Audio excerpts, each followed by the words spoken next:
Hello class, welcome to the first lecture of Bio 202.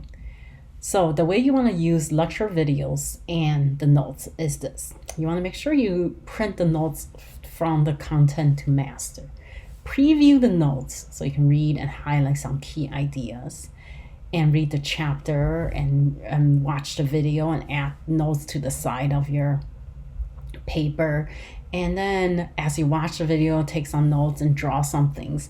What you want then to do is to convert all that into your journal and make a really nice complete story about that topic. At that point, then you're also working on apply your knowledge questions, and then you can then use and do the practice quiz.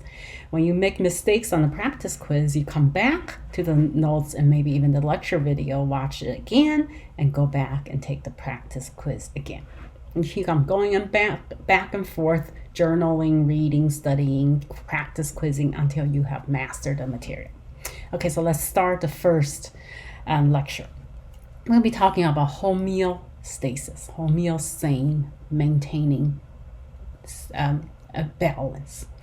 And this is really important in normal physiology function, where the body is functioning in a healthy, normal range, but also really important in bad, diseased physiology.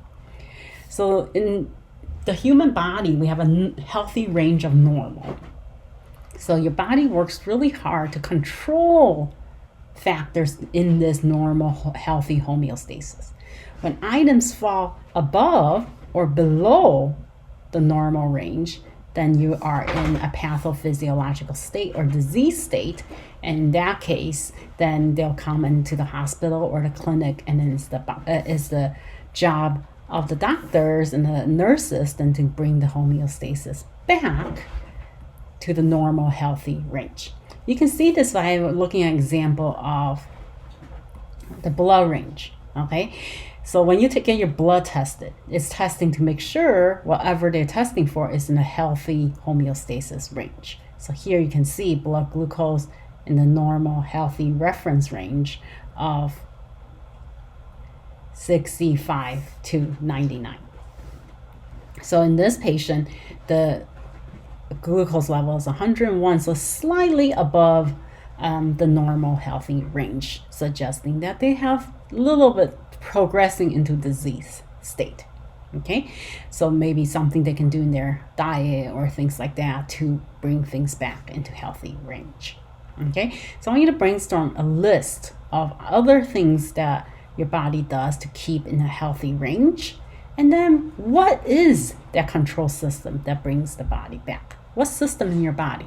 Think of a cardiovascular system, respiratory system, nervous system, endocrine system, and reproductive system. What of those systems have the ability to control and bring things back?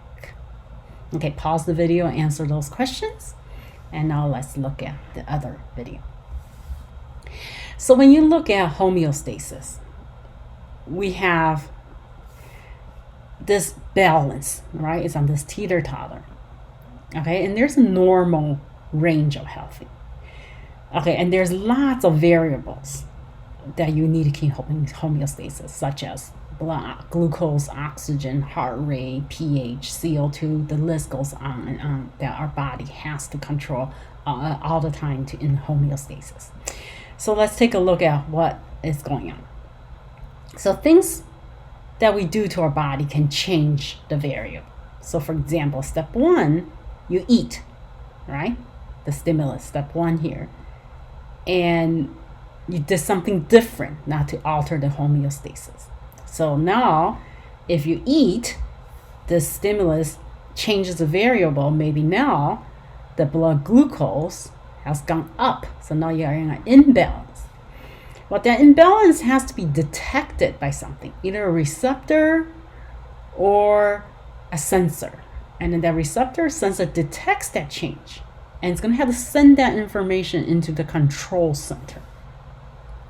So this control center, like I said, if you brainstorm which one is it, it's either the nervous system or the endocrine system.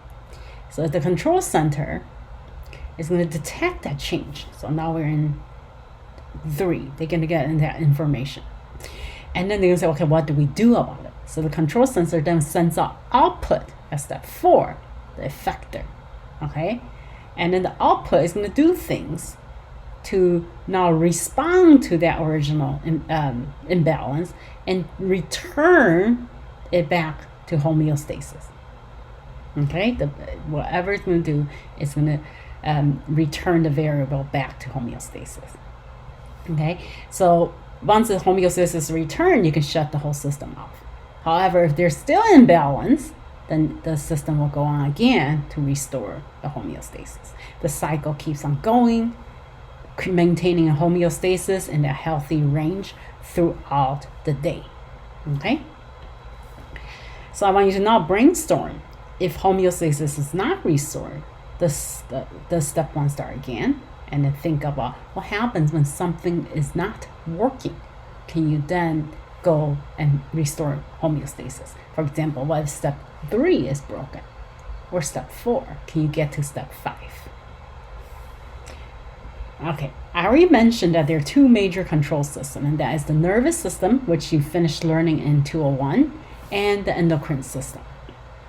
So I want you to compare and contrast the 2. Why do we have 2 systems, if you think about it? So I want you to choose the words in the purple bracket and fill in the blanks. And then I want you to think about, why do we have 2 control systems? Why do you need a nervous system and endocrine? And in what conditions would you use the nervous system, and what conditions would you use the endocrine system? And if you need to take a review of the nervous system, it would be a good time to review, because we will use both control systems throughout the semester on regulating homeostasis and maintaining that homeostasis. This unit will focus on the endocrine system, so the next video I'm going to start explaining the endocrine system. Okay, so make sure you review homeostasis and really understand. And in your back of your mind throughout the semester, you're going to think, okay, is homeostasis challenged? How do I bring it back? And what happens when we can't bring it back?